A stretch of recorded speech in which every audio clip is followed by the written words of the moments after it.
आप ये बताइए ब्राह्मणों का पतन आखिर कैसे रोका जाए? ब्राह्मणों का पतन रोकने की तो पहले सरकार को नीतियां बनाना पड़ेगा ना। बिना नीति के, सरकार की नीति से व्यापक स्तर पर तो ब्राह्मणों का पतन नहीं रह सकता, क्योंकि देश भर में ब्राह्मण फैले हुए हैं। तो ये तो नीतियां बना। दूसरा है कि शासन प्रशासन या सरकार पर तभी दबाव बनता है जबकि आपकी राजनीतिक शक्ति। तो बिना राजनीतिक शक्ति के तो एक थाना वाला, पुलिस वाला तो पूछता नहीं है। जब तक राजनीतिक शक्ति नहीं बनेगी तब तक वो ब्राह्मणों का पतन रोकने के लिए नीतियां भी नहीं। तो एक तो सबसे महत्वपूर्ण है कि ये ब्राह्मण अपनी राजनीतिक शक्ति पैदा करें। अब देखिए उत्तर प्रदेश में क्या है। उत्तर प्रदेश में योगी की सरकार है, देश में केंद्र की सरकार है। उत्तर प्रदेश की सरकार को 2 बार ब्राह्मणों ने अपना वोट देकर के जिताया। उनकी सरकार चल रही है।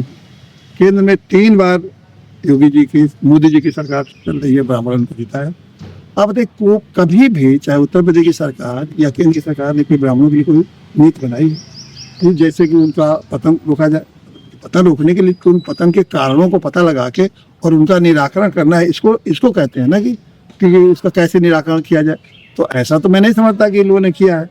तो इस तरह से अगर आप ब्राह्मणों को उम्मीद करती हैं कि योगी और मोदी सरकार उनका पतन रोक पाएगी तो मैं कहता हूँ बिना नीति के नहीं होगी।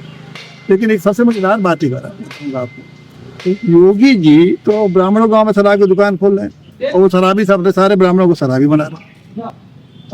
मोदी जी ने क्या किया, राम मंदिर का जो उन्होंने शिलान्यास किया, तो राम मंदिर के शिलान्यास में जो ब्राह्मणों का वहाँ ये सारा काम ब्राह्मणों से होना चाहिए था, उसको किनारे करके उन्होंने राम मंदिर का शिलान्यास किया। तो ये ब्राह्मणों का जो ये एक तरह से उन्होंने उपेक्षा की ना। तो ये जब ये लोग उपेक्षा करेंगे, उनको महत्व नहीं देंगे और उनको पतन के रास्ते पर और बढ़ाएंगे तो ब्राह्मणों का पतन कैसे होगा? तो इसलिए मैं यही कहता हूँ कि ब्राह्मणों की राजनीतिक शक्ति पैदा कर अपनी स्वतंत्र शक्ति उनको बनानी पड़ेगी।